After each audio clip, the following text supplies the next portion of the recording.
দেশের রাজনৈতিক পট পরিবর্তনের সময়কে কাজে লাগিয়ে তৎপর হয়ে উঠেছে অপরাধ জগৎ। বেড়েছে চুরি ছিনতাই। প্রতিদিন ঢাকার 25টি স্থানে নিয়মিত ছিনতাইয়ের ঘটনা ঘটছে। এসব ঘটনায় ধারালো অস্ত্রের ব্যবহার, এমনকি আগ্নেয়াস্ত্র ব্যবহার করতে দেখা গেছে সন্ত্রাসীদের।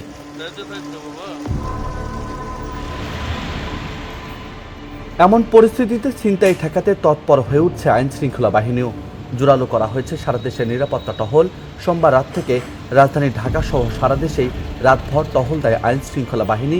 গুরুত্বপূর্ণ শহর ও স্থানে বসানো হয় নিরাপত্তা চৌকি।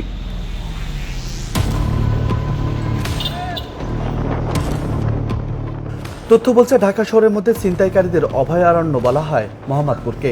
এছাড়া মোহাম্মদপুরের ঢাকা উদ্যান, বছিলা 3 রাস্তার মোড়, বছিলা ব্রিজ, নবোদয় হাউজিং, রায়ের বাজার, মোহাম্মদিয়া হাউজিং, বুদ্ধিজীবী কবরস্থানের বিপরীত পাশে রাস্তা ও বছিলা গার্ডেন সিটি এলাকায় ছিনতাইকারীদের উৎপাত বেশি লক্ষ্য করা যায়।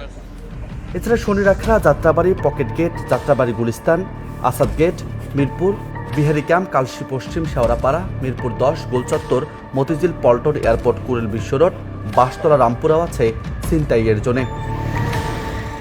সাধারণ মানুষ বলছে, আইন শৃঙ্খলা বাহিনীর কঠোর অবস্থানই পারে এমন অবস্থা থেকে উত্তরণ দিতে। ফলে নিরাপত্তার পাশাপাশি আইন প্রয়োগ বাড়ানোর দাবি সকলের।